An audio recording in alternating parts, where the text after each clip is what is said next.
everyone, and welcome to the Rumcast. My name is John Gulla, and co-hosting with me is Mr. Will Hookinga, and this is a podcast that talks all things rum-related with the people who love and shape it. On today's episode, we have a feature interview with Hassan Francke, owner of the Green Zone Bar in Washington, D.C., and since he just got back from an epic tour of rum events in Europe, we get to ask him a bunch of questions about his experiences and get the skinny on everything he saw and tasted while there. But before we get to that, Will, it's pretty much the holiday season at this point. And you know what that means. It's about time to start doing some reflecting on the rums we've had throughout the year, while not fully closing the door to rums that we've yet to try for the rest of the year. But, Agreed. You know, we do our annual end of year kind of best, like our favorite rums of the year, sort of. And I don't know, have you started kind of thinking about that list mentally yet? Or are you kind of like, you know, just saving it till after Thanksgiving? Yeah, well, so last year, it kind of caught me by surprise a little bit. And I remember kind of having to take a few days nearby when we did it to really reflect and make sure I had the right choices. You seem super unprepared, so... No, that's not true. I'm just kidding. But this year I wanted to start a little bit earlier. So yes, I've already started to kind of narrow a list of some of the best things that I've had this year, and maybe thinking about how they fit into the, you know, predetermined categories that we had kind of set up years ago, and assuming that we're going to do the same categories. We haven't even discussed that yet, but I've been doing a little. It's shifted my habits throughout the year, not necessarily in what I drink, but I find myself, I almost always try to take a photo of a rum when I try it, just so I have some sort of memory. Yes. And it's, you know, obviously if something is very good or very bad, I will probably remember it, but yes, I don't know. The older I get, just the harder it is for me to just recall something, just, you know, with no documentation around it. So trying to take more photos, trying to scribble down a few more little notes and things like that. I'm never going to be someone who is super organized and on top of everything and have, you know, very detailed notes on every single thing I consume. That's not going to be me. But I am trying to get better in small ways year by year.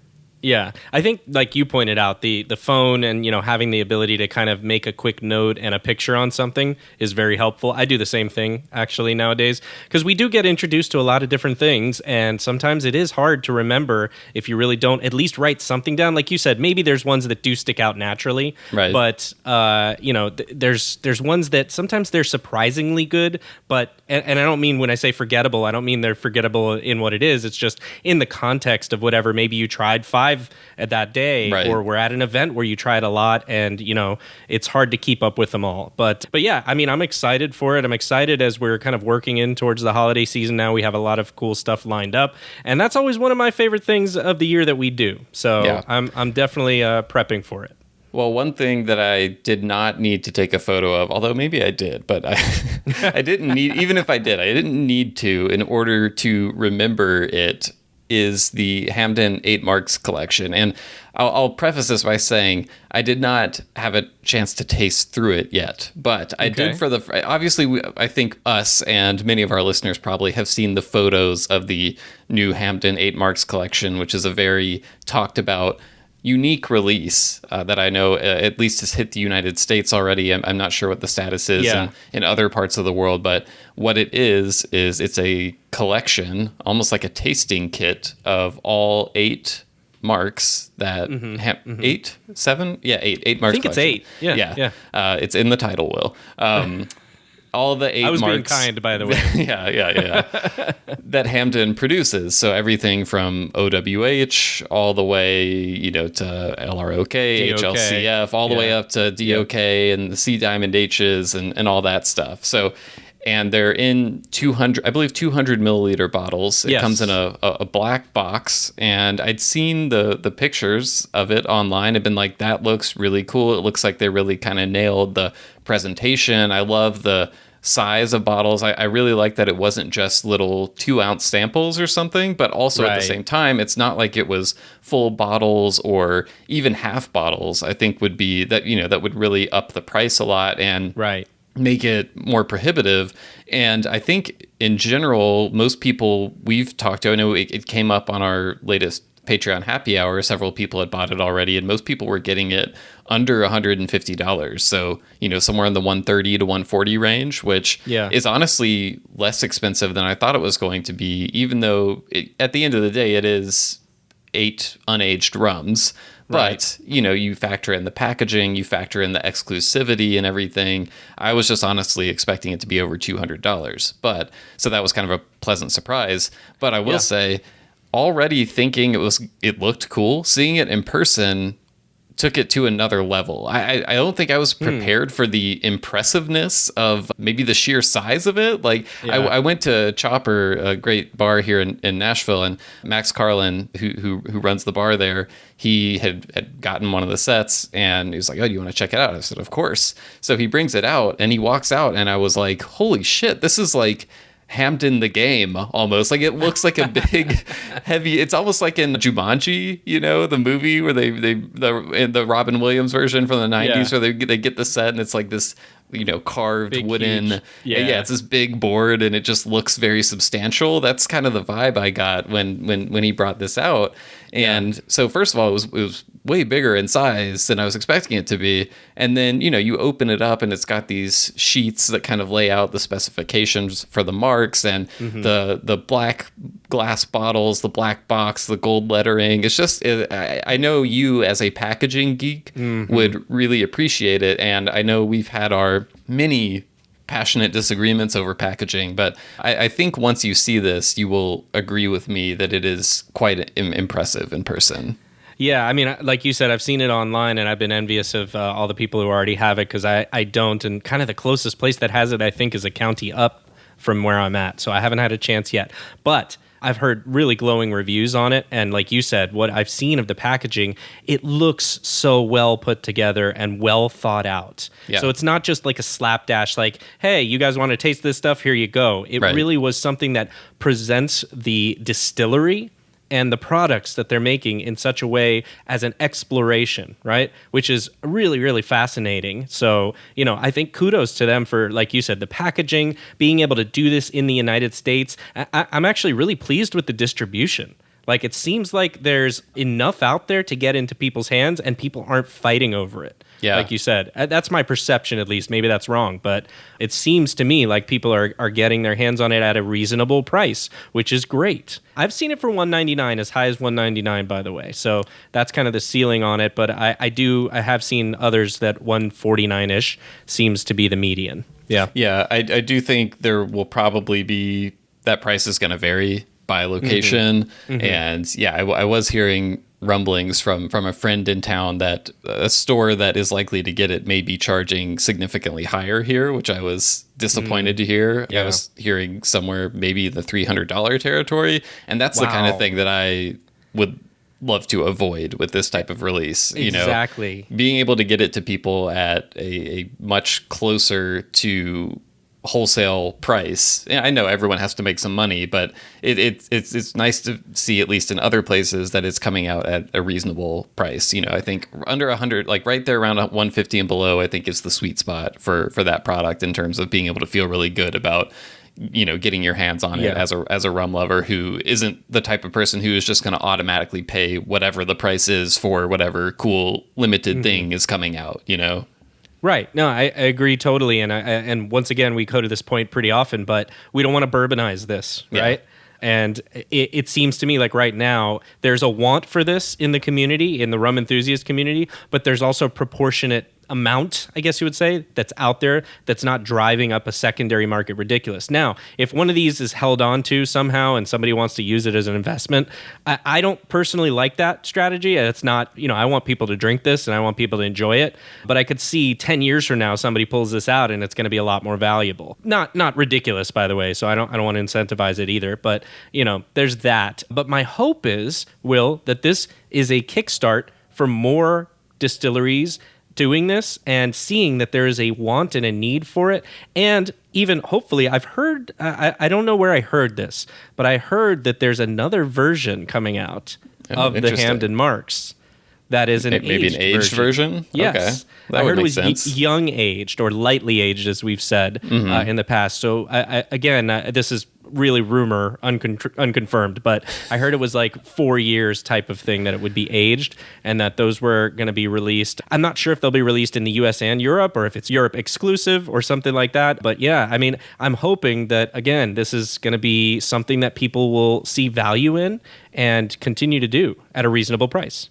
I also thought it's been cool to hear how different people are approaching going through the set. I know we had a couple people on our happy hour who are taking different approaches. I remember one person discussed, I can't remember exactly who it was, but one person was saying they were taking the approach of just spending, some time individually with each one as opposed to tasting them all at once. And then after they'd gone through them individually, then going back and doing, like an all 8 marks at one time tasting, which the amount of restraint for that must be, yeah. But, and I was talking with Max at Chopper about, I was like, so what are you going to, how are you going to use this in the bar? Because obviously I think he may have gotten more than one set, but it's ultimately at the end of the day, not that much rum for that context. And I think a flight is the natural thing. Yeah. People order, I don't know if you would do like 1/2 ounce pours for each of them, but that's obviously one approach. Another one that I was advocating for, which I think would be really cool, but also would probably like not result in the most amount of people being able to taste it in a bar setting, would be the Hampden all 8 marks daiquiri, right? And I'm not just talking about doing... I mean, you could take the approach of doing equal parts of the 8 marks, right? Yeah. But I think the approach that I would take would be more to think about it from like a balanced blend perspective, because my hunch is if you just did equal parts all 8 marks, it's going to taste a heck of a lot like the final 2 to 3 highest ester marks, and not very much like the 2 to 3 lowest ester marks. The DOK and the C Diamond H are really going to be kind of taking over the daiquiri. So I'd love to see a bartender get creative in creating that ideal blend where honestly, maybe the DOK part is just like a spritz over the daiquiri or something like that, as opposed to being a big part of the blend. But I think that would be a fascinating experiment to do, where if you had to put all 8 of these rums in a daiquiri, what kind of proportions would you use, and what would that look like? It makes me wonder if the guys over there at E&A Shear have ever done an 8 mark blend of Hampden rums, and what that would look like. It's just an interesting thought experiment. Yeah. Oops, all the marks. Oops, all marks. Exactly. I don't know, man. I kind of feel like I get where you're coming from with that, but at the same time, I'm like, is that really the purpose of this? I guess from one perspective, yeah. I guess I could see where you're going. And if I were a bartender or a bar owner or either, then I could say, well, what is the mix that I want to make for something? And then I could say, hey, this is the blend that I want. This is what works for me, and can you guys produce that? I'm not saying they're going to listen to, any one person, but if there is kind of a movement, if you will, if bartenders around, are getting, and hey, try this, do, 2/3 of this one and this mark and 1/3 of this mark, or whatever it is that they experiment with, that could be really cool as a kind of a movement to say, we've discovered a blend that really works well in this drink, and we would love to see this in a single bottle in a 700 milliliter. So that would be kind of cool. But yeah, my thought was more of people just trying to get their heads around all the marks and see what the realistic taste differences are between them. For sure. And how that then informs what they do with them later on. And I think the beauty of having 200 milliliter bottles is that you have enough to do both. You can taste through all of them multiple times and still have enough if you do want to do an ultimate 8 mark daiquiri blend. But I'm just really intrigued by the challenge of, could you... Like yes, it's fun just as kind of like a fuck it idea to mix them all together, but also can you pull off using all 8 of them in a way where the sum really is greater than the total is greater than the sum of the parts, where each mark is playing a role beyond just being like, this is a fun experiment to put them all 8 in at once, or do you reach a point of diminishing returns where it's just it's just kind of cool to do it for the sake of putting all the marks in, but ultimately it doesn't really accomplish that much to use them all at once. So it's just kind of an interesting challenge, I think, from a blending perspective. I'd be fascinated to see how that plays out. Who's the right person for the job for this? Who is that? It's Chris Hassan Francke, who we interviewed. Yes. I'm sure many people are going to try to do this, but Chris famously took all those Foursquare blends and blended them into one when he was there in Barbados. I don't know if you remember, we talked about that story. That's so right, it feels that's like right. he would be a person that might take that challenge. So Maybe so. Yeah.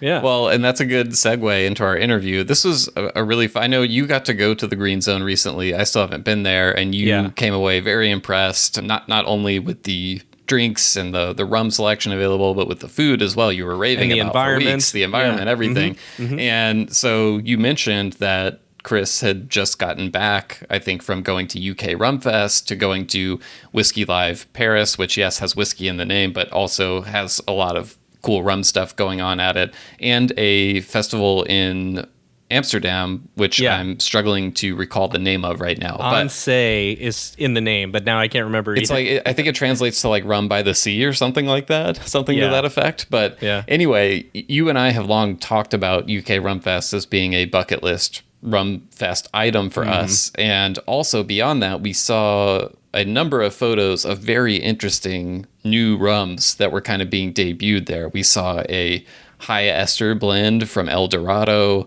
We saw the new Worthy Park Overproof, which we discussed with Zan Kong on the previous episode. And so we were like, oh man, it would be cool just to get kind of like an on-the-ground report from UK RumFest, from all the other festivals. What did you see that was cool?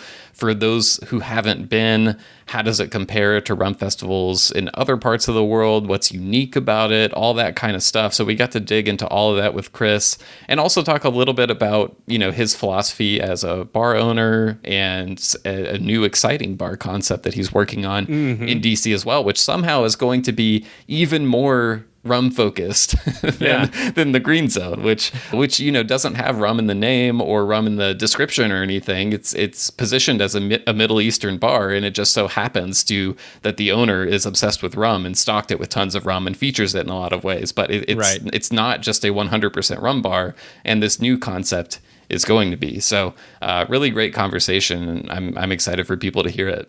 Yeah, I was excited when he wanted to spill the beans, as he put it, or spill a few beans about that new concept. Dropped a couple of beans. Yeah. Some people there maybe in DC that are in the DC Rum Rebels group already knew, but I don't think a lot of people outside of that did. So make sure to stick around for near the end of the interview when we talk about that too. Yep.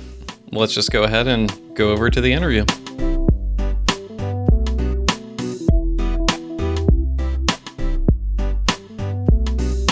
All right, we're here with owner of the Green Zone Bar in DC, the Adams Morgan neighborhood, DC, Chris Hassan Francke. Chris, I remember when I first met you back in 2020 at the Miami Rum Congress. This is right before the start of the pandemic, and you definitely stuck out to me because I remember you having a huge custom-made, I think, Foursquare rum like baseball hat, and you had the Save Barbados Rum shirt on. And I even remember, maybe I'm misremembering, you can tell me, a Seal of Disapproval shirt as well with Richard's face on it. I know he was here for that also, or he was there at the event. Did he get to see it? Like, what was his reaction to all that? Does he sell those? I think you're right. I think when the day I met you, because it was a 2-day thing, and the day I met you, I was wearing the Seal of Disapproval t-shirt because I was hanging out at the Spiribam. Like, Spiribam and Mobo are right next to each other. And you were sort of like introducing yourself to everybody, saying you had a rumcast. I'm like, what is this? Unabashedly so. I'm like, yes, everyone. That would have been like the first month, or like one of the first 2 months of the show. Yeah, probably. It was early. Yeah. So yeah, the Seal of Disapproval t-shirt I got from Robin Wynn from Toronto, who's a massive Foursquare fan and makes lots of custom Richard Seale themed shirts, mostly t-shirts, but a few t-shirts. He has one of like Richard in a pose like that, and it just says single blended fun. There's another one of like very young Richard, and it says single blended 90s. But this one apparently was a design that came from Martin Kate, and Martin sent it to Robin, and Robin sent it to me. That's great. Amazing. I wasn't aware of this whole underground Richard Seale t-shirt scene out there. If you're following the footage from the Barbados Rum Experience, which is happening right now, Robin made a set of tiki shirts with Richard's face on them, distributed them to a whole bunch of his Toronto colleagues who were there, as well as Meredith Olszewski and a few other people, and got a little plushie of Richard's. I saw that. Yeah. Yeah. So Robin goes really deep into it. Amazing. What is his reaction to that stuff? Does he acknowledge it? Does he? He definitely acknowledges it. I mean, I think it's sort of bemused. I think with the squad of Richard's of his own face tiki shirts and the doll, he found it a bit more funny. He actually whacked Meredith with the doll, from what I saw in the video. I bet he sleeps in all the t-shirts, at home. He's got the full collection. Well, if you've ever went on any of his like COVID era Zoom seminars, you saw at home Richard with the cigar and the cigar. Yeah. So we're here to talk about UK RumFest, which you just got back from recently. But before we get to that, I wanted to start with a little bit about the Green Zone. Sure. So I know the Green Zone, you started that as a pop-up bar, and it stayed that way for a while, but then it got its permanent home, and it's doing great. When I was there recently, I was impressed in many ways, including how many people were there. I mean, it was super popular. So I wanted to maybe start us off by letting you tell us a bit about the Green Zone, what your vision for it was when you began, and maybe also how things kind of changed and transitioned from that pop-up to what it is now. Yeah, so the Green Zone started as a pop-up in 2014. I mean, it literally started as an illegal speakeasy in my apartment. Although the concept wasn't named and hadn't really fully formed yet. And I was lying in bed one night, why do people drink Black Russians and White Russians? They're such shitty drinks. Why don't I make a drink that tastes like Turkish coffee? Mm-hmm. And that was the light bulb moment. So my own background is that I'm half Iraqi, and I have a lot of ties to Iraq and other countries in the Middle East, like Lebanon and Turkey. Mm-hmm. And I grew up with that heritage and those flavors and all that. I'm traveling to the region. And it was the light bulb moment. Nobody's ever done Middle Eastern flavored cocktails before. Mm. So slowly at the at-home speakeasy, I started to introduce the very first Green Zone cocktail was my Turkish coffee cocktail. And I started to do a few more, the Saz Iraq. That's a cool name. Yeah. Still on the menu. And then it became time to take it permanent. So, it was basically a 4-year story of fake it till you make it. And then 4 years later in 2018, opened up the permanent place in Adams Morgan. And the whole point initially was to show off the flavors and the culture of the Middle East and in a way that had never been done before. Yeah. As the bar became successful, it was I can indulge in my hobby of all these crazy rums. So you married the two. You're like Oppenheimer with Arizona and physics. Well, I hate to say this on a rum podcast, but vodka does pay the bills. Yeah, I've heard that before. Yeah. Drink does have vodka in it. Although we'll make it with rum if you want, or with gin if you want, or really anything. But that's now I can build new shelves and buy stuff from Europe and get first access to limited Mount Gay releases and Foursquare releases and Lamazon and Valier stuff. And so as I say now, we're sort of, I call it a rum bar masquerading as a Middle Eastern place. Nice. Maybe the first ever of that. I think so. Well, I mean, as I say, the word sugar came into European languages via Arabic. So what more do you want? It's true. Yeah. There you go. I mean, to say nothing about distillation and the word alcohol. Right. So there you go. Yeah, and it really does come through, by the way. So, there's a lot of times where you have a bar with kind of a pasted-on theme or something like that. But no, this is from the ground up. Everything to do the Middle Eastern, the menu. I've talked about the food before. It was a really great experience and something unlike anything that I've personally ever had. I don't want to, there's a lot of different experiences that people have had. But for me, it was really awesome to be able to experience all the rums we love, but at the same time have this other experience with the culture and the food and the environment was really fun. Yeah, and then moreover, I mean, you had some of the rum cocktails we have, right? You didn't. Yes. You weren't just having rum, so you see the Desert Falcon, right? Remember, so right? Yeah, that's a jungle bird, but it's a jungle bird 3 steps removed because other than the Campari, pineapple, and rum, everything else in there is some Middle Eastern ingredient. Cool. Wow, and you got John to like a Campari drink? That's that. Oh yeah, that's a milestone. Probably, the best Campari drink I've had so far. Oh, well, yeah, there you go. I'll clue you in. There are some good Campari alternatives. Oh, please do. Yeah. Shit, I had one really recently. Oh, Mulisano bitter. So Mulisano, which is also imported by Lamazon and Valier. So, if you want to try some, hit up Jen Warren. Melissa bitter makes a good jungle bird, a good Campari. So it's not quite as intensely bitter, but it's still red and it's still got that bitterness. It's not as sweet and it's not as bitter, so it's a bit lighter. And then also Jafar, who are imported by the same company that imports Worthy Park. Jafar makes a non-alcoholic red bitter. Interesting. Which so we did a pop-up in Miami RumFest last year in 2022. And Jafar and Worthy Park were the sponsors, and so we use a non-alcoholic Campari analog in the cocktail.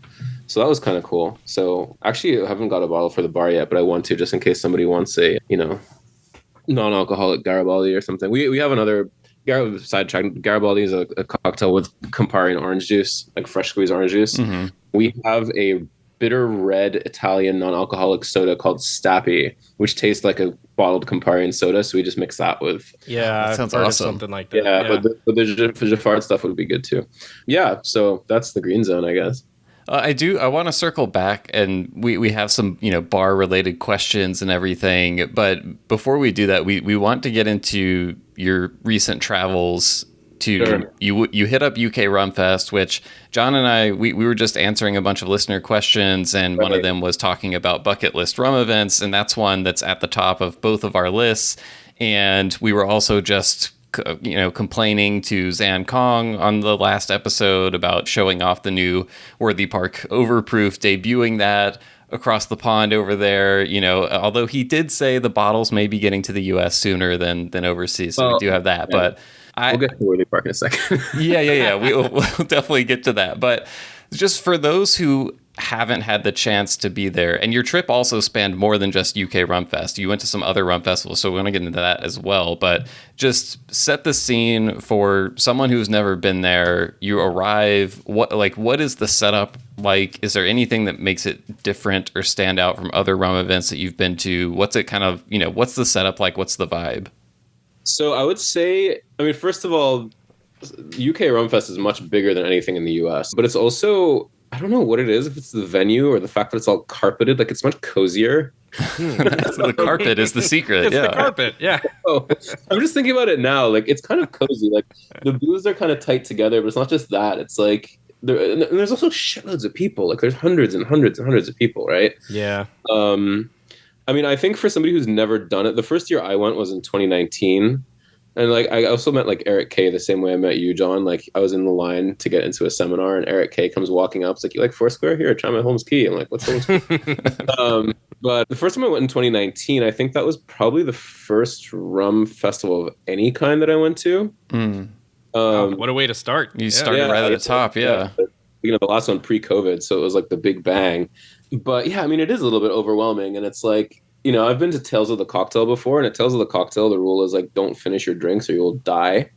And I know you talk about that as well sometimes for going to rum festivals. And in a place like UK RumFest or Paris RumFest, like it's even more so because there's so much more. And for example, if you're an American listener, you go to Miami RumFest or New York RumFest, and it's for the most part stuff that you've probably already seen and can already get on your liquor shelves, right? There might be some new releases. Like I remember, New York, Don Q debuted their cognac cask, and Miami last year, El Dorado came out with the Diamond 151. That was really cool. Mm-hmm. They also came out with the cask strength ones, and then they weren't released for like 6 more months. But in the European ones, like London or anywhere else, it's like there's so much stuff that you've never even seen before. Yeah. And as an American, you wouldn't have access to, or like you might have access to it a lot later, is Zen's new Worthy Park stuff. Exactly. Yeah. But it's also, because it's run by Ian Burrell, it's also much more about the culture of rum. So there's a stage. If you walk in, like to the left, there's a stage, and they've got events happening the entire 2 or 3 days of the fest.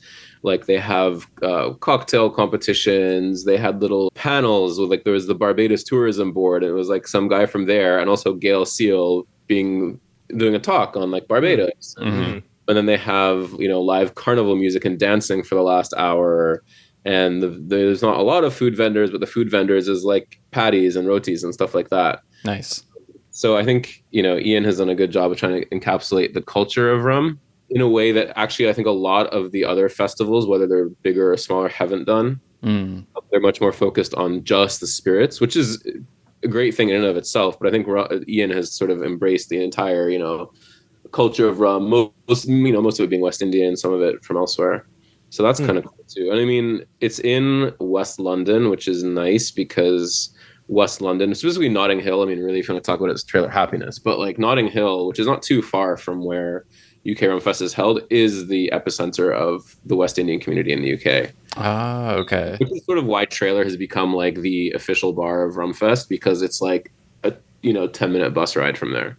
So when you have an event this large, you mentioned how much larger it is than a lot of the US events are.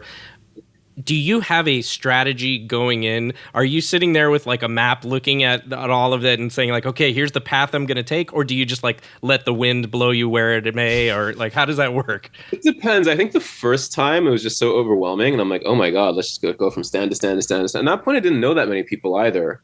The bar had only been open for about a year and I hadn't done much traveling, in the rum world or the cocktail world. This time around, it was more like, let me do a quick walk around before I drink anything. No, the first thing that happened this year was Mitch Wilson and Black Tot were right at the entrance. And that's a warm welcome. Impossible to ignore, right? I would think. Prior, I'd actually, Mitch very graciously hosted me in his apartment in Amsterdam. Nice. So, I saw a lot of Mitch the last 3 weeks. Yeah. Like the second I walk in, I'm like, oh, you're here right at the front door? He's like, hi. Like toast? It's like, yeah, let's do it. I've got my toast of Black Tot. And there goes the plan. Yeah. Basically, I just did a quick like buzz around the entire venue to see like, okay, who's here? What brands are here? Who do I know? Who should I say hi to? And then I sort of took him on. And then what I would typically do is go to like, I saw Zan was there. So I'm going to go visit Zan. I saw my French guy, Don Ferrari, which is his real name, who I run into at every RumFest, who reps St. James and J Bally, was there. Mm-hmm. So go see him. So there's a few things like that. And then it's slowly like, okay, I want to hit up this. I want to hit up who's busy now, who's empty now. You know, Foursquare had a massive throng around it the entire time. So, I'm old friends with Pete Holland. So I just like snuck in on the side with Pete. And I'm like, you got any Covenant? He's like, here you go. Thanks. So for you, it sounds almost like it's not only are you there for the rum, you're there for the people because a lot of the people. And so that's paying off. Yeah. At this point, for sure. I mean, I started going to these kind of events and I guess, 2017, the first time I did Tales, but since the bar was open in 2019 with both Tales and UK RumFest. And I mean, what they say about Rum Family is really true. Like, I don't know of any other spirits category where like people from around the world are so tightly knit. Mm-hmm. And it definitely is about the people. It's so much about the people. I mean, to be honest, I felt like RumFest was actually smaller this year than it was in previous years, but all the people I wanted to see were there. And that was great. Is that smaller in terms of attendance or smaller in terms of like everything? In terms of brands, like there were some brands that very conspicuously weren't there this year.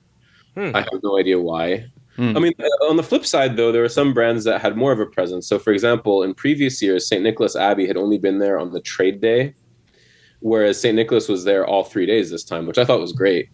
And then, like, some of the ones that are only there on trade day still were only there on trade day. But then, yeah, I mean, for example, Mount Gay wasn't there. I thought that was very odd, especially, like, you just mentioned that, like, I think Zan and Maggie were just talking about this. The single estate. How they weren't there despite having such a huge release. Yeah. But no, I mean, all the people were there. And at this point, that's as much why I go is to try new stuff as is to see like, all the old friends from, the Rum family and meet new ones. When you go to a rum event like this, how much are you there just as a fan of rum for fun? And how much are you there kind of like as like thinking about it as a bar owner? I don't know if there's kind of like a professional component to it at all for you and like certain things you're looking for. What's kind of the split on that? Yeah, well, since I'm my own boss, I can say it's probably evenly split. Perfect 50-50, yeah. I don't have to report to anybody else. No, but honestly, it is. I mean, I'm there because I love rum, right? And I have a lot of friends in the rum, community, whether they're enthusiasts or producers or brand ambassadors or whatever. But it's also because, the Green Zone has become a massive... We've kind of become the top destination for rum in DC, even though we're not officially a rum bar. And even though there might be bars with more rums than we have, one of the things about the rum we have at the Green Zone is that it reflects my personal ethos. Like I really favor, I don't want to use the term craft because it's so, it's an abused term. Yeah. I prioritize independent, family-owned producers, ones that are completely transparent, ones that don't add sugar or do any bullshit. Ones that, respect the traditions of rum making. Sure. And so that's it. We may not have, we have a pretty long rum list, but it's not exhaustive because, why should I fill my shelves with stuff that anybody can get at the corner liquor store? Well, and I know you've done some, I know of at least one, you did a El Dorado bottling, if I'm remembering correctly. And so for that, aged Clarin bottling as well. Okay, nice. Yeah. We're in talks for a couple more too, but I need to figure out some storage solutions for this. Oh, nice. How does that, have you noticed more brands kind of reaching out and being interested in collaborating like that in recent years, or has it been more of an effort on your part to reach out and be like, hey, we should do something? Which one of those is it? It goes both ways. With the Clarin thing, that was the first one. I mean, I've known Kate Perry since like 2017. And, the DC launch party of La Maison de Valliere was at the Green Zone and all that. So she was like, hey, want your own barrel? I'm like, yes. Of course. But then we had one with El Dorado, like you said, and that kind of came as a surprise because we've always had a few of their rums. And like we have their cast strength single still release. Right. And we use the Diamond 151 White as like our main infusion spirit. So we actually go through a lot of white 151, but it's not in any cocktails, and none of their regular rums are in any of our cocktails either. So I was kind of surprised when they're like, hey, do you want to do a cast pick for El Dorado? I'm like, yeah. So you never ask. Yeah. And certain other importers, small importers, have been like, your barrel's yours anytime you want it. And it's just, for me, honestly, more of an issue of storage than anything else. Like, we're a tiny, John, you saw it, we're tiny. And like, our basement is like half the size of our ground floor. So, yeah, not a lot. Well, my house is always available, Chris, if you need Oh, yeah, right? Yeah.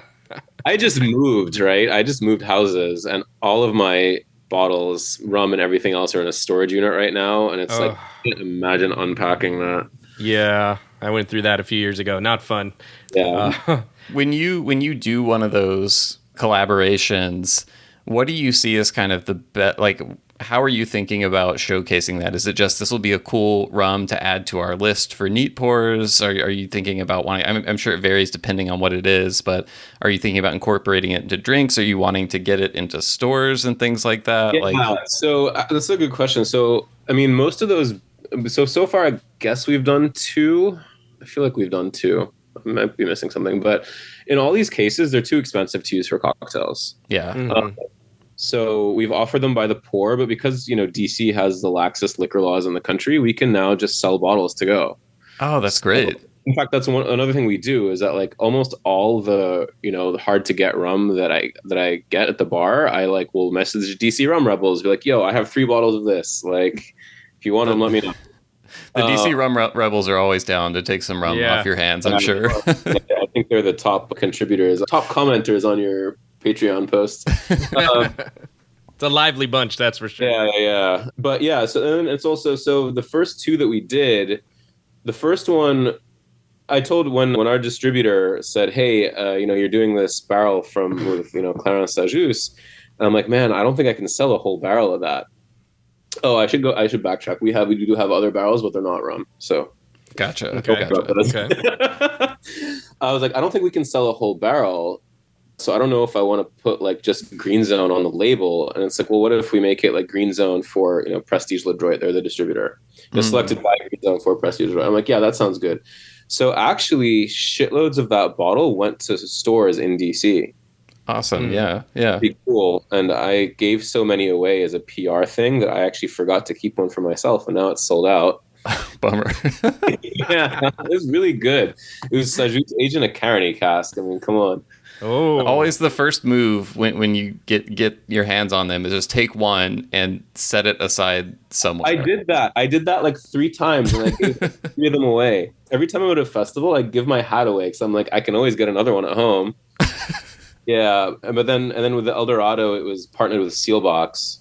Because they have national distribution. But and it's funny because every time they're like, oh, your cases of El Dorado is sold out, like they deliver 3 more. I'm like, oh, where did these come from? But no, it's definitely, I mean, for us, it's a PR thing. Like, I don't have a PR budget. And tying back to the whole subject of this, like, my PR budget is traveling around and doing pop-ups and appearing at festivals and meeting people.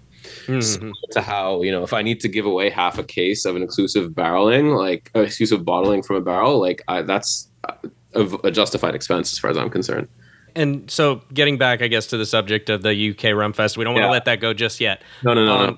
What were some of the key takeaways for you? I know when I've attended events, there seems to be some sort of a theme you can usually grab from them. Not always, but a lot of times you can find general trends or insights or maybe something that seems to capture the spirit or maybe buzz among attendees. So I wanted to ask, is there any of those that stuck out for you this year?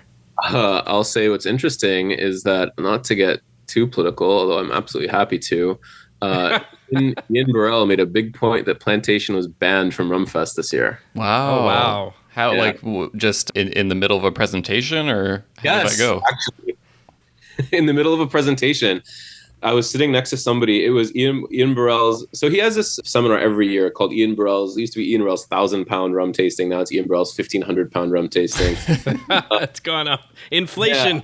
And to be honest, like, one of them was a Carney employees release, so like that alone is worth at least 1,500 pounds. Yeah, true. But it was like Foursquare. It wasn't 2006. It was maybe like Principia or Triptych, and it was, I don't know, and it was one of the Valier Carneys, and it was something else. So it's like, and he just talks about rum. It's basically him talking about rum in a generic sense for 45 minutes and giving you pours of expensive ass stuff. And the woman sitting next to me, forget what island she was from. She was British Caribbean, from one of the smaller islands. And she's like, "Oh, I don't like this very much." And he's like, "Oh, what don't you like?" When I say X and Y, and she's like, "Well, what do you normally like?" And she mentioned plantation. And boy. So that was the jumping off point. That was the jumping off point. And, last year plantation was there and had a huge stand. And this year there was like, "Ooh, plantation's not here." Ian actually said, "Oh, well, they're disinvited this year." And she's like, "Why?" And like Ian was like, "Well, from one, British Caribbean person to another, like, for X, Y, and Z, but we'll talk about it more outside." Yeah. How was that received in the room? I certainly cheered. I think a few other people might have as well. There wasn't like a big like hush, a hush didn't fall upon the room. Well, I mean, a little bit. And then when Ian was like, they've been banned, I was like, yes. So there were a few people, silently clapping. Yeah, it was weird because, like I said, it was smaller this year, and I think it's absolutely still worth going to. I mean, it is still one of the biggest in the world. And, just also the parties at Trailer Happiness every night are just so fun. I don't know if I would say there was like an overarching theme or anything. Mm-hmm. One of the things with UK RumFest is that it is rums from all over. Whereas, if you go to Paris RumFest, it's almost all French agricole brands and stuff like that. I would say British rum definitely had a bigger presence this year. I think there was more of a focus on that. So the night before at Trailer Happiness, so we always do a pop-up at Trailer Happiness on Friday night before RumFest, but what was happening the night before our pop-up in the afternoon, Alex, one of the bartenders there, organized a quasi-affiliated with RumFest expo of British rum producers. Yeah, no, I literally just texted John. I texted you a link to the write-up of that on the Rum Barrel blog. Yeah, that's Alex is the guy that writes the rum. Yeah. I don't know how he has time to write that blog, and he's a full-time bartender at Trailer. I don't get it. But he's a good dude. I like his blog. Yeah, so he had, I don't know, maybe 8 or 9 producers in there, all pouring their stuff. Yep. And most of them were featured at UK RumFest. So I thought that was pretty cool. Like, there's always been 1 or 2 there, but a lot more of them were there this time. And I thought that was actually pretty cool. And actually, one of the ones that I tried, Dropworks Distillery, is making amazing, amazing stuff. Like, they actually have a muck pit.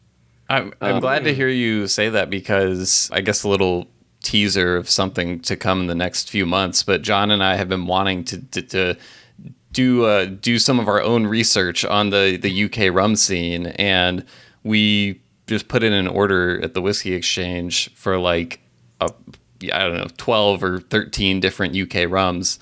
And one of the ones that we added was the Funk Drop rum from Dropworks, because there was just a write-up about them that I came across somewhere, kind of describing them as like the largest rum distillery in the UK.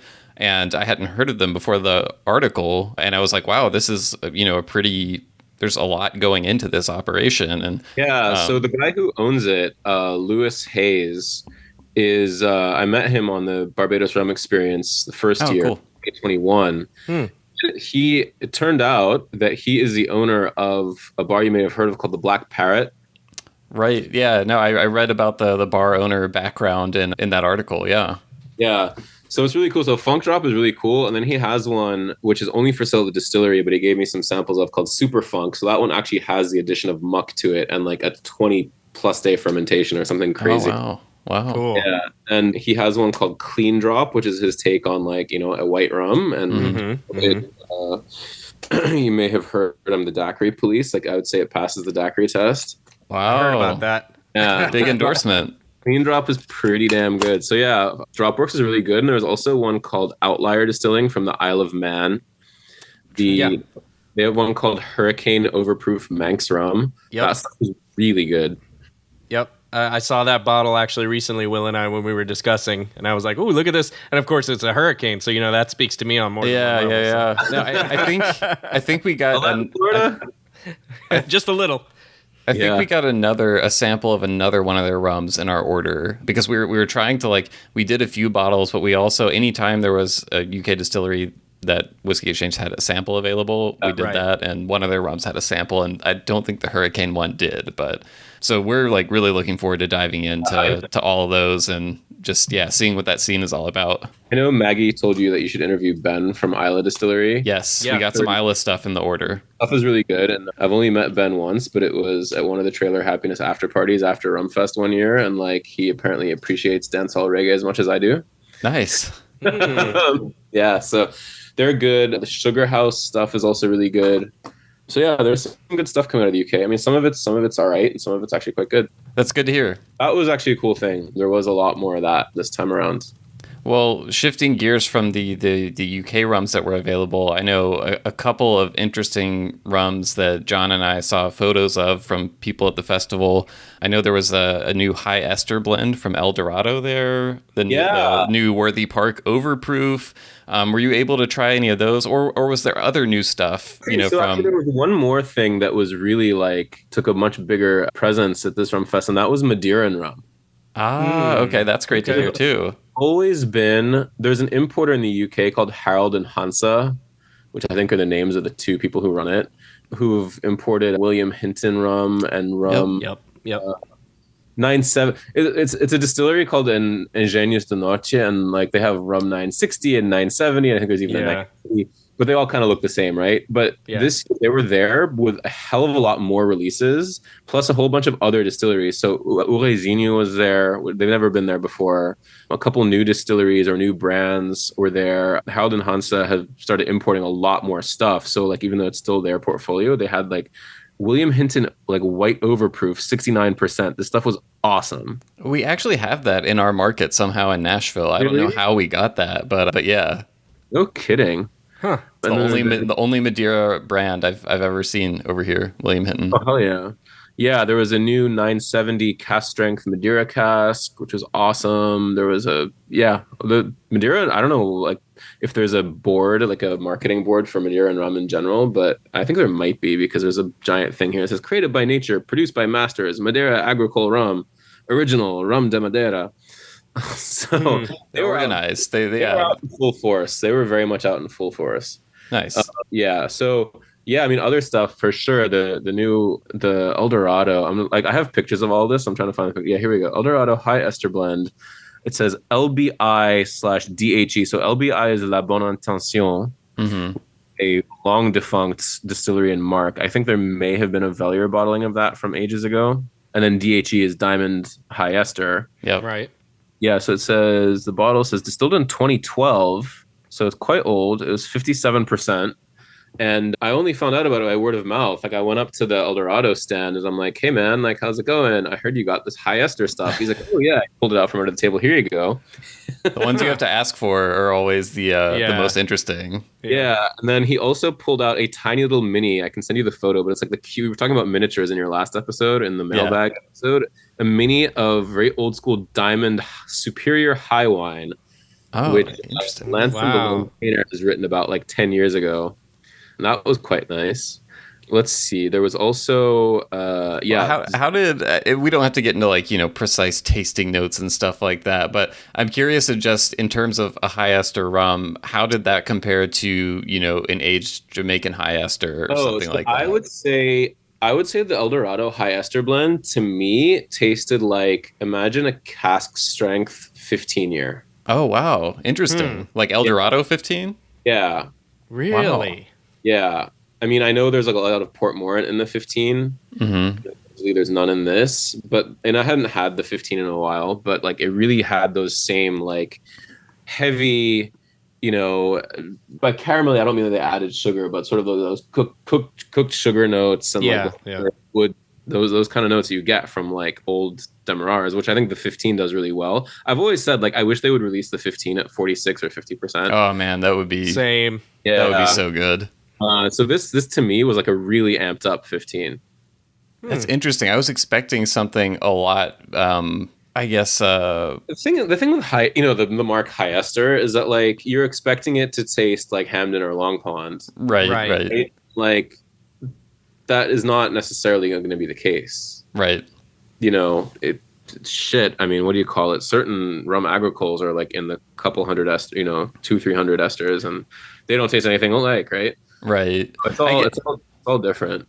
I Yeah. guess like in my mind I think of El Dorado 15 as kind of laid back flavor, very approachable, and I think of a high ester as something a little more intense, like I'm thinking like a Hampton Sea Diamond H or something, and not Yeah, that this well, would taste the same, but that it might be kind of a similar level of like, whoa, this is, an advanced rum, so It to was, speak. and I mean, look, let's be honest. This was towards the end of the day. Right, yeah. But I mean, to me, like a lot of those like very telltale like 15 notes were there, and it may have been a bit, there was certainly much higher ABV, and it may have been, funkier on an ester portfolio, but it really reminded me of all the Demerara rums I've ever had. It reminded me of the El Dorado 15. That's cool. No, it's great to get your impression of Other that. thing, I mean, I know you've talked about the new Worthy Park stuff. Yep. Won't get too much into that, except to tell you that it's fucking awesome. Okay. That's all we good. needed to hear. Yep. But the thing that Mitch Wilson and I discovered, so Mitch recently came out, Black Top recently came out with their new 2023 edition. Yep. And let me tell you that the best Black Top blend, other than Last Consignment, and Mitch might agree with me, is Black Top 4045. Black Top 4045. What is 4045? Oh wait, is that two blended together? An unmeasured combination poured out simultaneously from 2022 and 2023 into your glass. Oh my gosh. 4045. Yeah. So Mitch and I figured this out pretty early on. Like I said, I saw a lot of Mitch over those few weeks. We figured this pretty early on, and every single time I went to his stand, either there or at Whisky Live, I was like 4045. He's like 4045. I love that like within one of those releases there's like 30 different things blended in, and it's like that's not enough. We now have to blend them together to get the ultimate. Passers-by would be like, what's going on here? And Mitch was like, do you want to try 60 different barrels blended together? Talk about a super blend. Oh yeah. So like, don't tell Ollie. Yeah. Chris, you mentioned kind of being at the end of the day when you were talking about sipping or trying the high ester blend. Is it possible to even have like a top 3 rums from that? Is it impossible because you're trying so many and your palate is just blasted? Maybe you can measure it as like what's a rum or a couple that you have to have at the green zone. Yeah. So actually, one of the things that was there was that St. Nicholas finally, after much pleading, has bottled their 12-year at cask strength. Oh, Nice. that's cool. When I was in Barbados last November, like Larry was, giving us samples of it, and he's like, "Well, it's not exactly 12-year. It's like 11 years and 11 months and 20 days." And we're like, "I don't think it's bottling. It's so good. It's so good." He's like, "Well, we want to wait." I'm like, "Oh, you tell us this now. We're leaving in 3 days." But now it's available, and they had everything available for tasting. And like this, that's why I said it was cool to see them on all 3 days, because I think they're very like little known even in the UK. Right.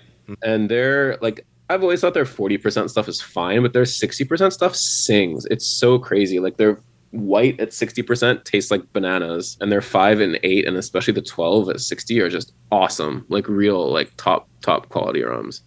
Yeah. As for favorites from, around. I don't know. There was kind of hard to say. I mean, definitely in previous years, I've had like standout favorites. Like in 2019, in Luca's seminar, he had the HLCF/DOK, so-called one and only. There was only one barrel because it was an accident. And Ivar and I were both in the class, and we both like tried it and looked at each other like, "Holy shit!"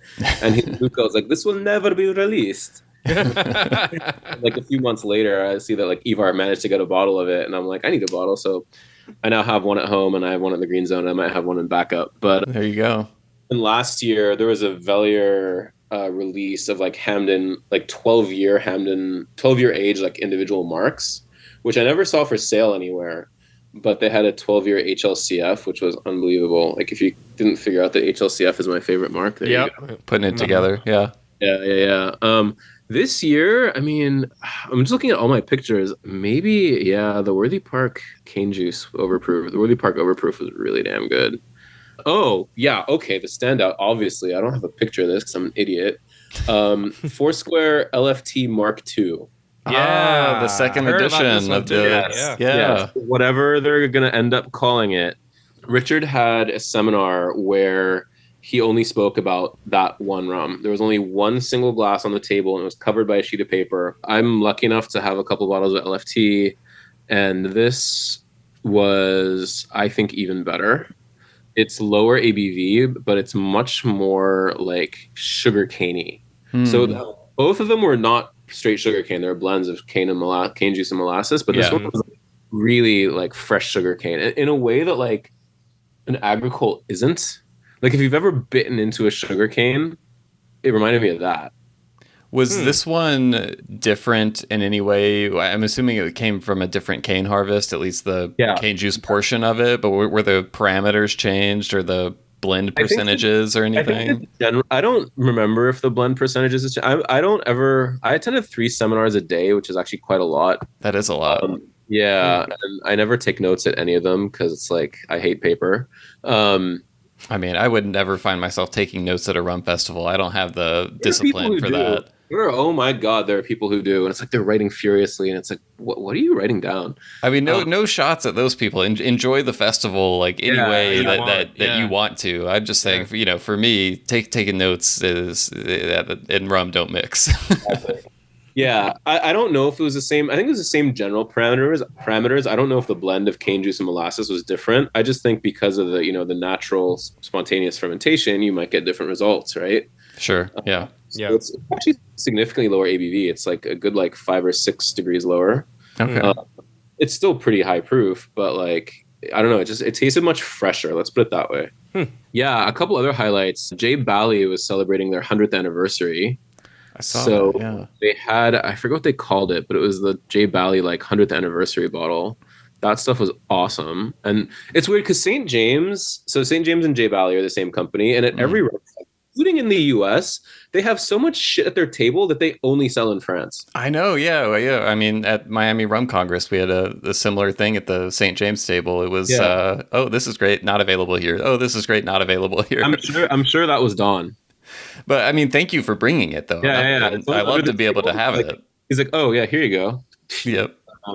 That was really cool. Yeah, that J Bally was a standout. The LFT Mark II is a standout. Yeah, there are a couple other things too, but I'm not just gonna go list all the new rums I tried. You really want? I think we'd be here for a while. Yeah. I'll tell you the one other standout was there's the Vieux Clarence series, there's Vieux Sajus and Vieux Vaval. Yep. Is soon to be released a Vieux Casimir that's 8 years old. Wow. Probably the best aged Clarence I've ever tried of any kind. Yeah, that stuff is straight fire. It's so good. I wouldn't have guessed that they had something that old at this point. I feel like the oldest I've seen is maybe around 4 years or 5, maybe. Yeah, 5, because there's a Vieux Sajus that just came out that's 5 years old. I'm surprised too. I mean, I met Luca at Tales of the Cocktail 2017, and which is 6 years ago, and he told me that the new project was going to be aged Clarence. So that means even at that point they had something that had been in a barrel for 2 years. Yeah, right. But yeah, that was delicious, and I had it again at Whisky Live, and I kept coming back to it again and again and again. Yeah. So broadening out our focus a little bit, I know you also attended Whisky Live Paris, and you mentioned another rum event as well. Rum and Whiskey on Zee in On Zee. IJmuiden, Netherlands, by Richard Blesgraaf of Yes. Zeewijk Wine and Spirits, and also the head of the Foursquare Rum Appreciation Society on Facebook. Yes. Awesome. So you did a lot, and that's not to mention all the other stuff you already mentioned you did in between these events. But I wanted to ask you, what are some of the differences with a specific rum-based event like the UK RumFest that only really covers rum, and a larger spirit category event like Whisky Live Paris or something else? Yeah, sure. So I would say, I mean, Whiskey Live is like a behemoth. It is so big. I didn't know what to expect. I went because Mark Grenier of Renegade Rum and Waterford Whiskey did a happy hour at the Green Zone, and we were talking. And you interviewed. You had 2 episodes with him. We did, part 1 and part 2. Yeah. I saw lots and lots of Jane Nurse at all 3 festivals. I saw very little of Mark. But, she was great to talk to on that. Jane is awesome. Jane is awesome. But, as I say about Mark, he's a little bit like Richard Seale, but with stronger opinions and more talkative. People are listening and saying, Richard Seale with stronger opinions? What? Yeah, it's true. It's true. But when he was at the Green Zone, he was like, oh, if you only go to one festival of any kind anywhere in the world, go to Whisky Live. It's the one to go to. I'm like, okay. So I basically went to Whisky Live on his recommendation. And was he right? Yeah, I think he was right. Not to belittle. I love UK RumFest. Like London, I grew up going to London all the time. Like London is my second home, so like any excuse to go back there is awesome. So I'm like, oh, there's one of the world's biggest rum festivals right around my birthday in my favorite city. Cool. Nice. Yeah. But yeah, I mean, Whisky Live is different, and same with Whiskey and Rum on Zee. I mean, Whiskey and Rum on Zee is very small. Although they're in their like 12th year or something crazy, or even 17th year. So Richard Blesgraaf has been at it for a long time. But you get much more like spirits nerds at those. There's definitely the rum nerds at something like UK RumFest, but there's a lot of people that just like, hey, I like rum. I like to party. I mean, rum is the fun spirit, right? Yeah. It's a beach drink, and like there's nothing wrong with that, but it just creates a bit of a different scene.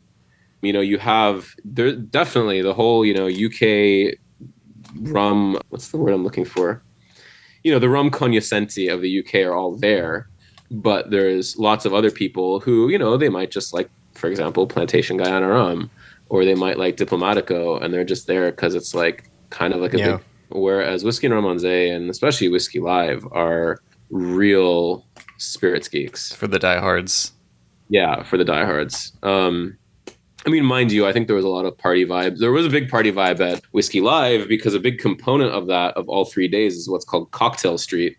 So starting at like noon and going until midnight or 10 p.m. are a whole bunch of brand sponsored like cocktail stations outside under the tent. But that's separate from the display area. Whereas at RumFest, like, yeah, it's off to the side, but it's all in the same room.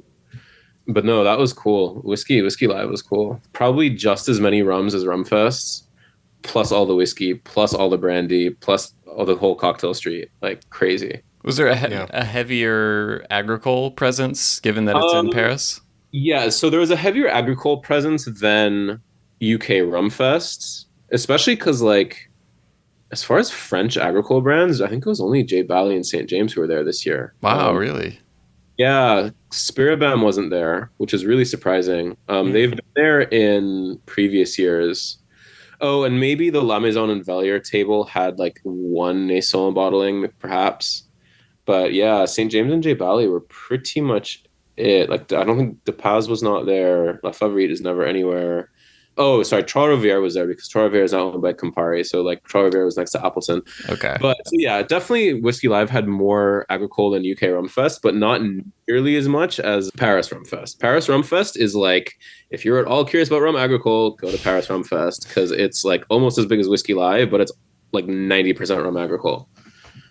I'd been to Martinique last November, and my whole thing about going to Paris RumFest this past April was like, now it's time to try all the Guadeloupe shit. Yeah. I succeeded in my goal.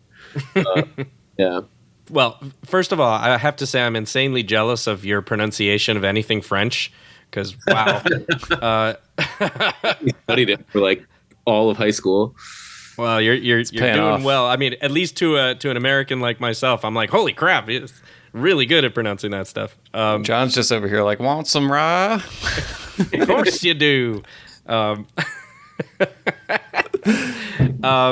So, Chris, I wanted to kind of ask you. Now, we were talking a little bit earlier about your clientele at the Green Zone and the kind of rums that you stock there, and your conscious decision with that. So, how is it that you decide which rums you're going to stock, knowing that fact, right? Knowing that most of these aren't going to necessarily be mainstream, familiar rums, and people aren't necessarily looking for the rums that you're going to stock, except for us, our rum cognoscenti, as you put it. How do you balance that? I mean, you answered it in part. You said you sell a lot of vodka. But with regards to rum, do you just say, screw that, it is what it is? Or are you balancing it at all? No, there is a balance because, we do have a lot of rum cocktails, and I'm not putting, $70, $80, $100 bottles into rum cocktails. Basically the whole ethos I explained to you when I'm buying rum, I sort of apply to all the spirits at my bar. With all modesty aside, we probably have like the best spirit rail in the city. Mm-hmm. Like everything we have there is stuff I would happily drink and eat, even down to the gin, right? So, even at the $20, $30 bottle mark, I'm using the same guidelines to pick, so if somebody wants a daiquiri, they're getting Probitas, right? If they want a Presidente, they're getting Donku 7.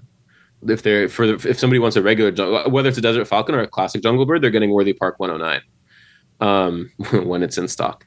But yeah, so it's the same ethos and it goes all the way down. So really that's what's paying the bills, right? Yes, I can sell out 2 cases of a new Foursquare release in like a week, but I'm also not making much money on that. Like I want to sort of evangelize the rum. I'm not trying to make money off of it. Right. Like the markup I trip. So you want to buy the bottle, let's say it's, Covenant when it comes out, or if it's whatever newest LROK release that comes out, I'm only charging a tiny markup, like less of a markup than any liquor store in DC, because I want people to have access to these rums. And I remember before, I had something like the Green Zone, or I had the buying power and allocation power of the Green Zone, like it was a pain in the ass to get some of this stuff. And I've also told people, hey, if there's anything you want, let me know and I'll order it for you, and I will give it to you for cheaper than the liquor store. Well, salute to you for taking up the mantle for all the rum geeks out there who can't get access to the good stuff. That's awesome. We need a Green Zone number 2 in Miami. Dude. Well, I've done pop-ups in Miami, so we'll see. All right. I don't know. When I'm in Miami, I just want to live at La Trova. Yeah, I mean, what better place is there? That's actually what got me into the whole rum thing. Like, you didn't ask, but I'll tell you what got me into the rum thing is, like, when I was 18, I was spending a lot of time in London, and like all the places in London had like mojitos everywhere. And I'm like, ooh, what is this? Because like I wasn't like a drinker in high school, which, probably to my parents' relief, because, I thought that like the beer that people were drinking was disgusting, which it was. Mm-hmm. And I remember as a kid, like seeing what I thought was a glass of apple juice sitting on a side table and Johnny Walker Black Label. And I'm wow. I thought you were going to say it was beer. I wasn't expecting. No. My grandfather, my Iraqi grandfather, who's still around, is a true to Middle Eastern stereotypes, is a big aficionado of Black Label. I saw on the Green Zone website how Johnny Walker has kind of a place in the bar and how big of a deal it is in the Middle East, which I wasn't aware of. Be advertising for Diageo, yeah. Yeah, so I wasn't like a huge drinker, and then I was in London, and like there was things called mojitos were everywhere, and I tried them. I'm like, ooh, that's delicious. What's in this? And the answer, of course, is rum. And it's like, well, in the U.S., so I got a fake ID back when I came to the U.S. when I was 19, and I'm like, I bought all the cocktail books I could find, which in 2003, 2004 was like nothing. Yeah, just my luck, like getting into cocktails before the cocktail revival actually happened. So I would like, go to Borders Books and buy every cocktail book, and they're all like, oh, you wanted, originally made with Cuban rum, you can use X and Y, Z substitutes because blah, blah, blah, embargo. And so like I went down this rabbit hole of thinking like, okay, what's the best? I'd been in London, I'd had Havana Club 3, and I'm like, what's the best rum I can get to make a mojito? And like, it took me down this spiral of like Cuban style white rums. Right. And then that just, opened Pandora's box. So it's weird because like, and Richard Nicholson and I talk about this all the time. Like, I'm one of those guys that loves like Hamden HLCF and clean Cuban rum. Yeah, yeah. No, I mean, I think a lot of, well, I don't know if it's a lot of people, but I that's one of the great things to me about rum is there's so many different styles from the, high octane to the more subtle. And it's great to be able to oscillate between those. And I mean, you never get bored if you have an appreciation for different styles. Yeah. Oh, I heard you talking about this on a recent episode. You were talking about like old Bacardi. Yeah. One of the things, RumFest adjacent things I did was I went to the Donovan bar in London with Richard and Gail Seale and Peter Holland. And it's a bar run by the legendary bartender Salvatore Calabrese, and he has a vintage cocktails section on his menu. And they had a cocktail made with 1905 Bacardi. Wow. And I'm like, all right, fuck it. This goes on a separate tab. I want that. What was the cocktail? It was a daiquiri. Okay, just making sure. Yeah, and it was actually Bacardi Carta Oro. It wasn't the Carta Blanca. If it was a Carta Blanca, that would have been Holy Grail. But it's interesting because like I think even Richard was impressed. I killed the bottle. I don't know if you've seen on my social media. I'm like the bottle kill guy. That I've seen. Yes.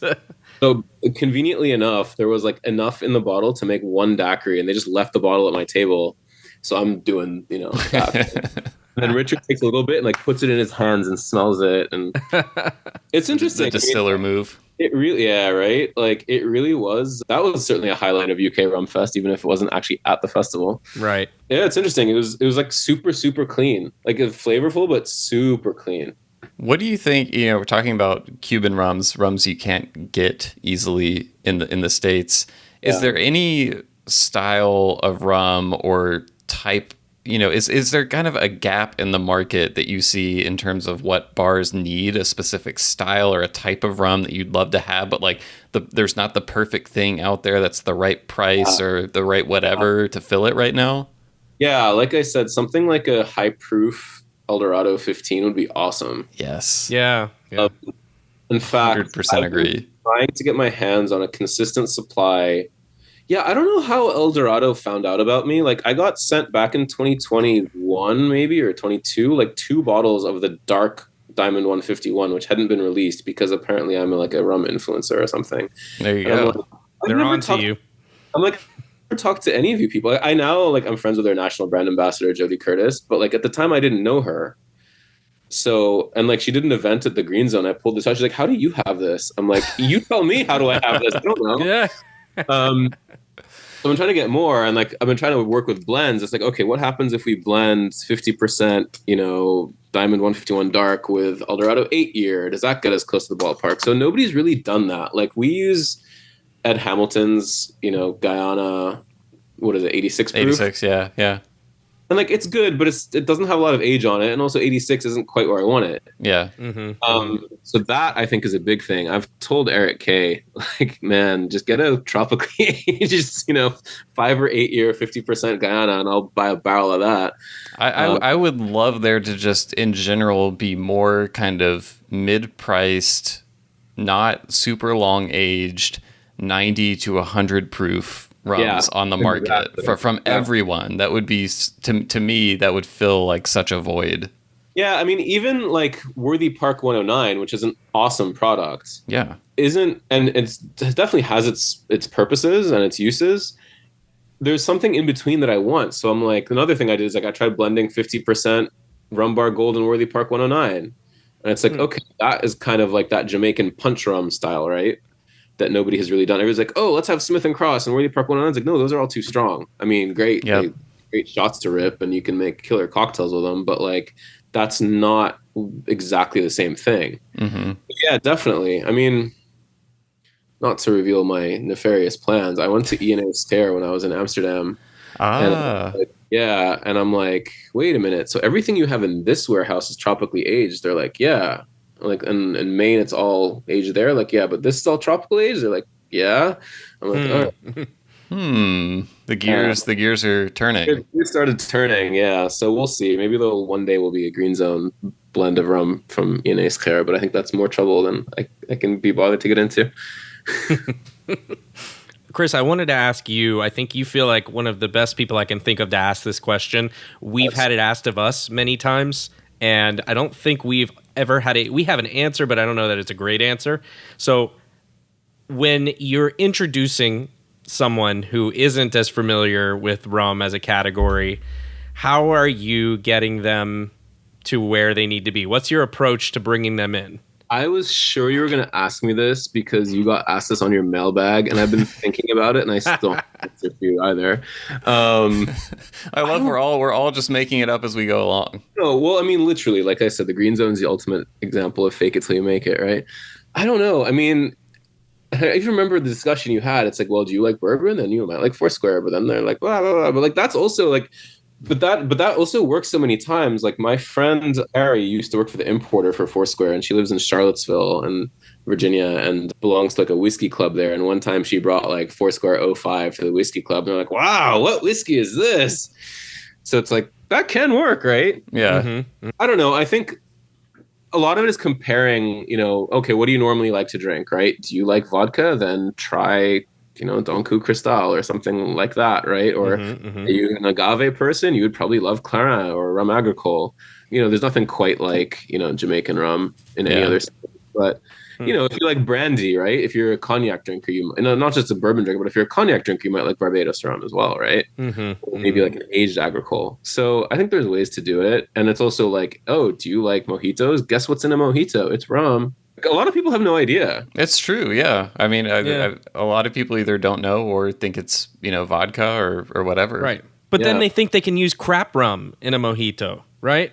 That's the problem, I would think. Maybe I'm wrong about this, but I think that approach. Go ahead, yeah. Yeah, I mean, so we did basically I go to rum festivals so that I can also to make it professional, I do a green zone pop-up in the city that we're doing it at. So like in London, it's always Trailer Happiness. And in the Netherlands, when I was at Whisky Live Paris, it was the Ruma in Rotterdam, which is a really cool rum bar in Rotterdam. And then in Paris, this time around, it was at a little bar called Maria Loca, which is a rum bar run by a sort of passionate rum lover and rum distiller. Crazy Maria. Yeah. His name is actually Michael, but... Well, it's Maria Loca, so I was figuring. Yeah, I know. Well, it's weird because he lived in Brazil, and apparently Maria Loca is like some Brazilian trope. I don't know why. He's also empty cachaça bottles on the top of his bar. And so my wife is half Brazilian, and I've been to Brazil twice, and obviously I also love cachaça quite a lot. And I saw these bottles of cachaça when I went there in April, and I'm like, where did you get these? He's like, oh, I used to live in Brazil. I'm like, that makes sense. Yeah, there you go. I mean, talk about undiscovered territory for the rest of the world, but that's a different subject. But he has a little sign in Maria Loca. It says Maria Loca is vodka free, but we'll happily pour you some rum. And then it says hashtag rum or die. That's great. I love that. Yeah, it's awesome. So I said I might hint at this. I am looking for a full-fledged rum bar.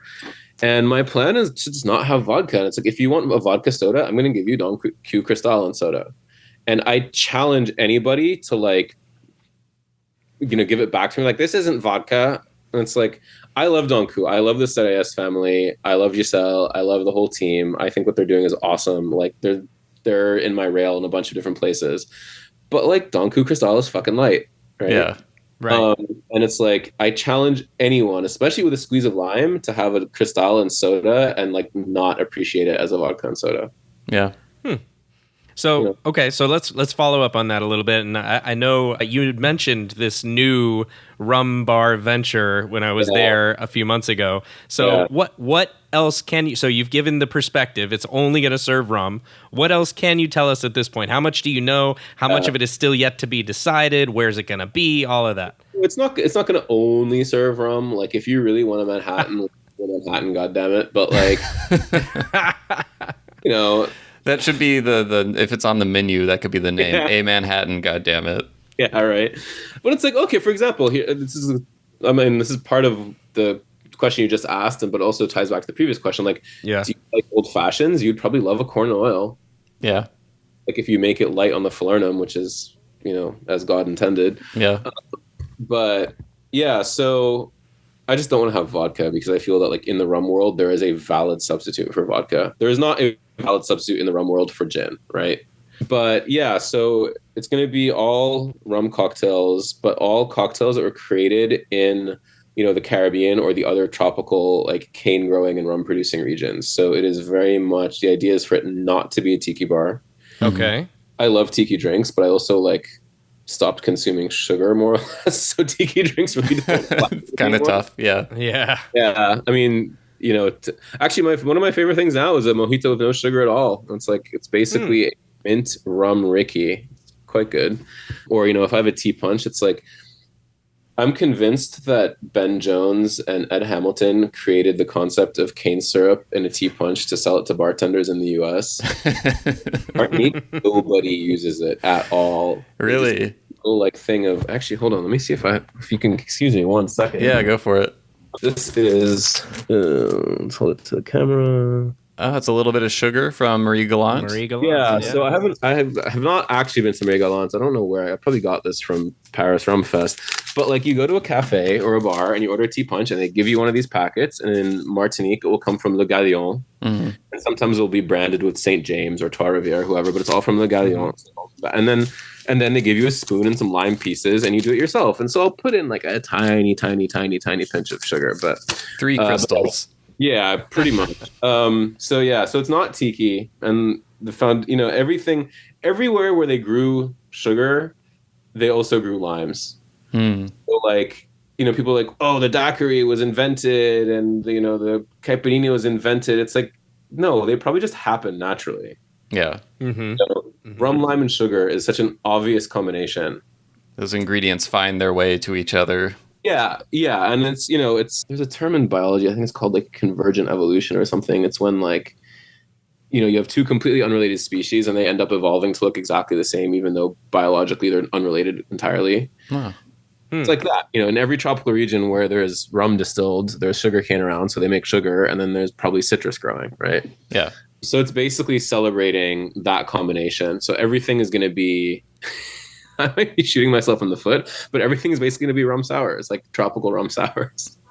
will the variations in that be different fruit ingredients, or like what do you kind of see as being I'm still trying to determine. So like I said, I want everything to be based on rum, sugar-based sweetener, if not sugar, and lime. And then where do I if there's additional things added, like I guess that counts. If the sweetener is like Cointreau instead of sugar, does that count? Those are the kind of things I'm trying to figure out. Yeah, you're working out the principles of the bar. Exactly. Yeah, the big thing is to really like honor the the communities and the cultures where these drinks came from, where this rum came from, by having drinks that were created in those places. Yeah. And it doesn't have to be something from 100 years ago in some mine in Cuba. Like my friend Jamal Bowen from Barbados is an awesome bartender down there, and he has a published cocktail featuring Barbados rum and falernum and a Barbadian product called Cola Tonic, Clayton's Cola Tonic and Cola Bitters.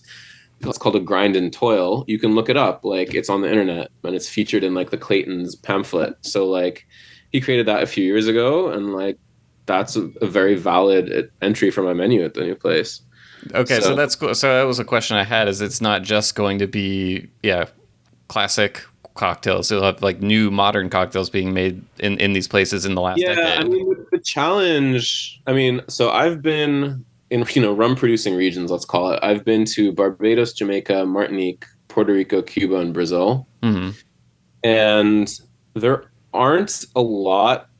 isn't a big cocktail scene in those places. Like, yeah, in Puerto Rico, sure, there's La Factoria and La Penúltima, like that.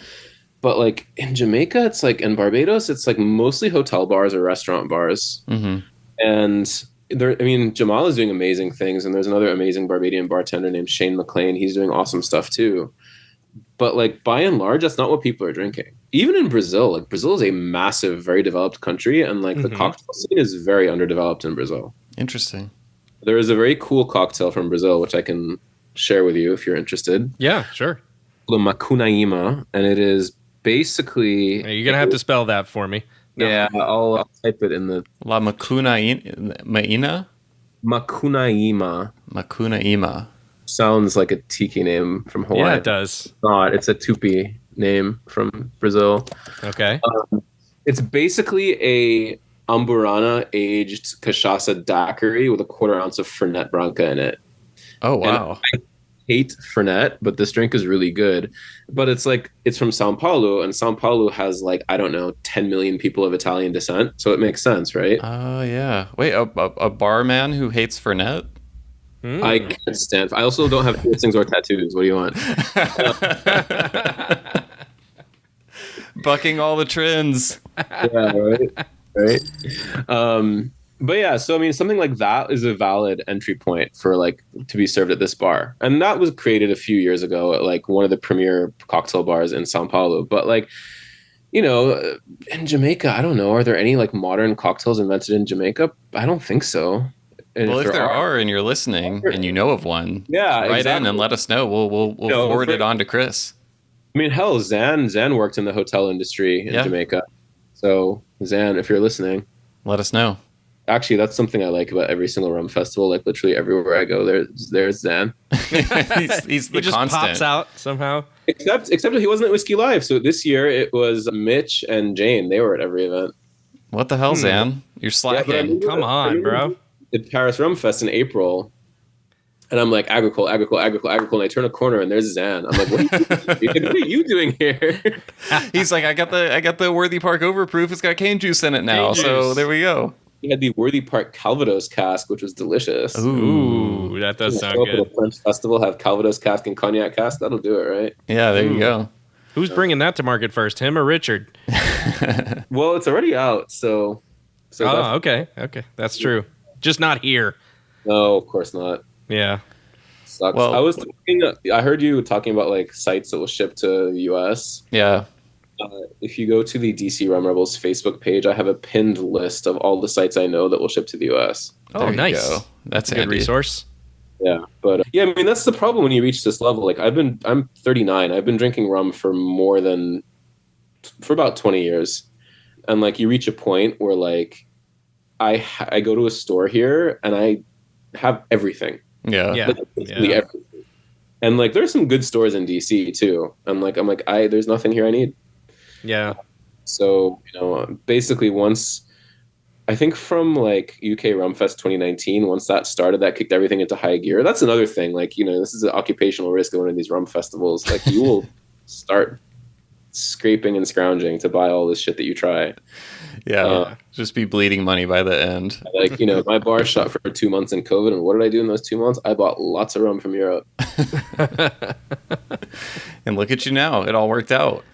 Well, this is the other thing is that for the new bar, I now have so much fucking rum and what was at home. Now it's in storage. I mean, it's probably close to 1,000 bottles. This is really the reason why you're opening a rum bar is just because you have so much extra rum. You have to put it somewhere. No, yes and no. So I mean, I had plans for this rum bar going back to like 2019, but like when I was packing up my apartment, I'm like, oh my god, this can't go to the new house. So I think that will be the back bar of the new bar. Yeah. So the new bar instead. Exactly. Basically. Yeah. I mean, that's what's cool. The Black Parrot in London. So to keep jumping back around continents and shit, but like Black Parrot in London versus say Trailer Happiness is so different because it's basically a tasting bar. Like they have hundreds and hundreds and hundreds of rare bottles and like lots of bottles that are not sold in the UK, bottles that are bought at auction and stuff. And it's actually like Black Parrot is a very good inspiration for the place I want to open because they do have some cocktails.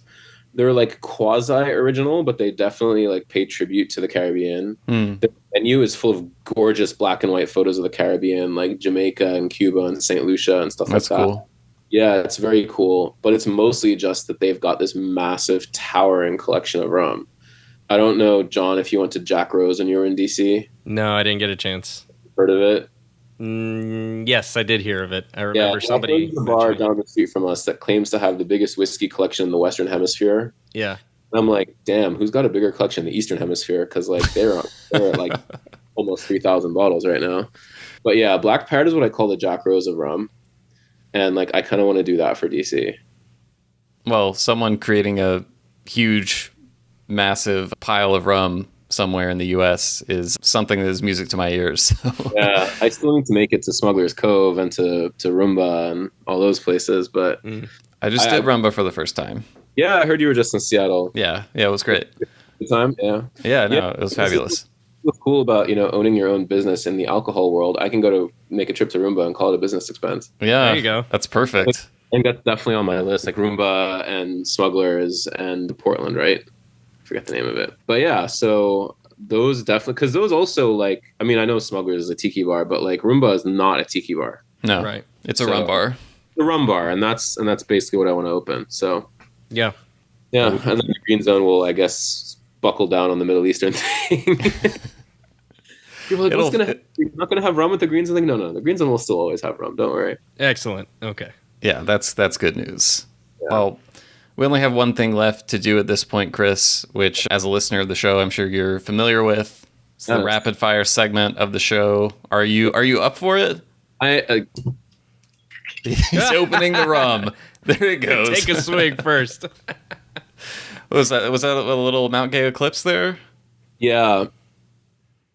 Sweet. This was probably leftover from the DC's Pride Parade. I ducked into a liquor store to buy a bottle. I'm like, this seems appropriate. There you go. A great pairing. There's a eclipse happening in April, total eclipse happening in April of next year. And I think the team Rumchester is planning a gathering. So I'm like, all right, I'll bring the eclipse. I'll bring the eclipse. Yeah, nice. Yeah. Okay, well, you know the drill with this. Put a generous 60 seconds on the clock. John runs through some silly, inane questions, and you do your best to answer them. All right. You All ready, right. Will? Yeah, Give me some- I'm ready. My job's easy. So I've got 60 seconds, and go. All right, Chris. Neat or on the rocks? Neat. Column pot or blend? Hot. Aged or unaged? Aged. And molasses or cane juice? Blend. Ooh, Oh, what a good okay. pace. What a good pace that so was far. a good pace. All right. UK RumFest or any rum event in the USA? Definitely UK. I think you had answered that earlier, but I want to follow through because now I want to ask UK RumFest or Whisky Live Paris. Oh. For the novelty value, I would say Whisky Live because it's my first time. Okay. That was a painful All right, no, one. that's fair. Your favorite person to share a bottle of rum with other than Mitch? Oh man, that's fucking tough. Probably Zan. That's a good answer. Oh, man, I should have said other than Mitch and Zan. Golly. All right, but that's fair. That's fair. All right, here's a tough one. Chris, Yeah. would you rather drink a sweetened Foursquare or an unsweetened Bacardi? Ooh. There are decent unsweetened Bacardis. Okay. Yeah. All right. Bacardi. Yeah. All right. So you mentioned the new rum bar. I don't know if it has a name kicking around in your head again, but we wanted to, give it a shot maybe and see if we could gauge your reaction on some of these. So I'm Okay. going to run through some, okay? And then you tell me yay or nay. All right. Sure. So obviously you have the green zone. So to partner with that, don't you need the danger zone? Like there's a highway to it. And you could just do it that way. What do you think? The El Dorado or whatever it's called, Diamond Superior High Wine used to have all kinds of warning signs on it. So maybe they're right. With the old Bacardi 151 with like the top of like, Yeah, the little cage on the top of it. Excellent. yeah. All right. How about rum equals DC squared? It's your second one. No, that's not I'm going to say no for Chris on that one. Yeah. Okay, I thought it was inventive. How about the Rum Rebels Refuge? Not terrible. Maybe that's the private booking room. There you go. Okay. How about this one? Sorry, but you have to order the hummus at my other bar. Yes, I like that. Okay, it's a little long for a name, but we could work. Captain Adams Morgan. Only if it's in Adams Morgan. All right. How about this one? Also, This one one. of the DC Rum Rebels is named Adam, so that might get confusing. A little confusing. Yeah. Okay. How about the Daiquiri Police Headquarters? Fuck yeah.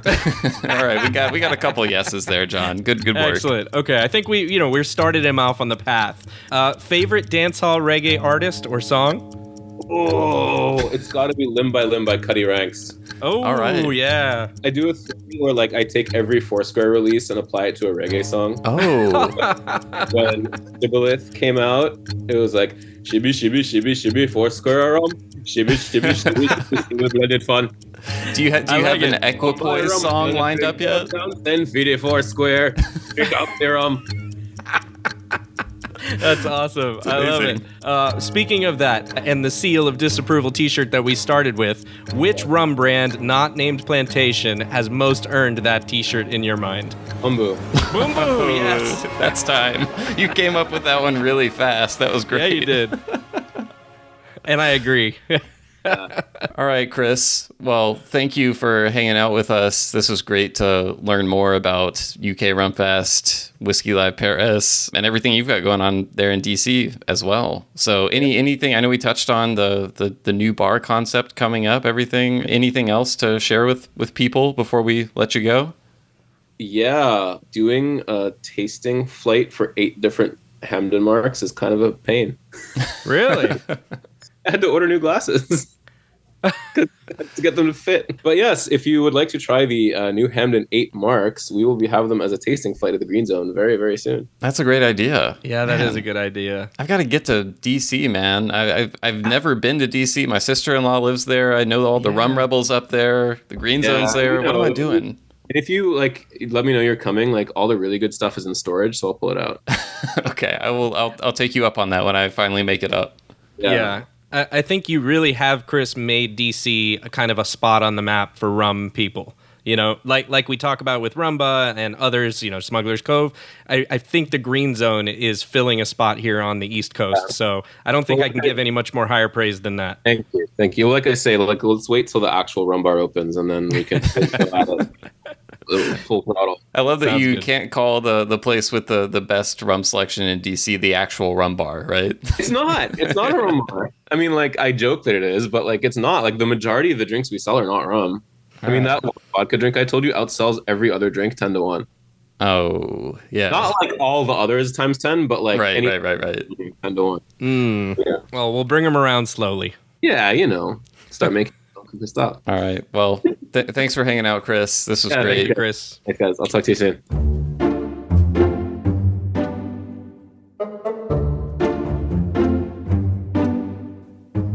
All right, everyone. Thanks so much for listening to another episode of the Rumcast. And hey, if you we talked about our upcoming favorite rums of the year segment. We'd love to hear about some of your favorite rums of the year. What have you had that really stood out to you? It can be something new. It can be something that had been around for a while and you just hadn't got to yet. But send us an email, host@rumcast.com. That's HOST at rumcast.com. Or also, if you were able to get over to UK RumFest or any of those other festivals mentioned in Europe and want to share what stood out to you, we'd love to hear that as well. So you can always send us an email, host@rumcast.com, or reach out to us via social media. John, where can they find us there? Yep, Facebook at the Rumcast, Instagram at the Rumcast, and even X/Twitter. We're still hanging around and getting new followers every so often. So any one of those and DMs work or comments, you can always leave a comment on there. It's nice because comments, other people get to see those. So then there's a little bit of interplay. So if you're looking for that kind of interaction, that's great. And if not, you just want to tell us about your experience, definitely slide into the DMs, as they say, and we'll talk about that for sure. I'm pleased, Will, that we're working towards the holidays, but we're also working towards episode 100. So maybe That's there'll be right. some interesting things coming. We're going to give more information about that and some of our future plans with it. Yeah. We're slowly plotting towards it. So Spilling a few yeah. beans of our own here. That's right. This is episode 95, so only 5 more to get to 100, which is a fun, nice, neat milestone. So looking Round forward to number. that. Mm-hmm. Yeah. And also, just to add, if you would like even more Rumcast, as always, you can find us on Patreon. That's patreon.com/the Rumcast. We're doing bonus episodes. I mean, if you factor in the bonus episodes, Sean, technically we're well beyond 100 at this point. Yeah, but those don't get a number, Will. Yeah, Those they don't get a number. We love them just as much, but they don't get an official number because they are exclusive to the Patreon community. That's right. Which you can join at patreon.com/the Rumcast. Bonus episodes, happy hours, all kinds of little things we do over there. That's a great time and a great growing community. So we'd love to see you there. But if not, we will hear from you. I was going to say we'll hear from you. It's not really a conversation, but you will be listening to us, and we will feel the spirit of you listening to us on the next episode. Now it feels like they have to write in, or because we have to hear from you also. Make sure that's you why write we in love and- when people write in. It's great. It establishes the connection. But yes, even if you've never written in and all you do is listen, we feel it. We feel it in our appreciate bones, you. and we appreciate Yes. it. All right, John. Until next time. Cheers.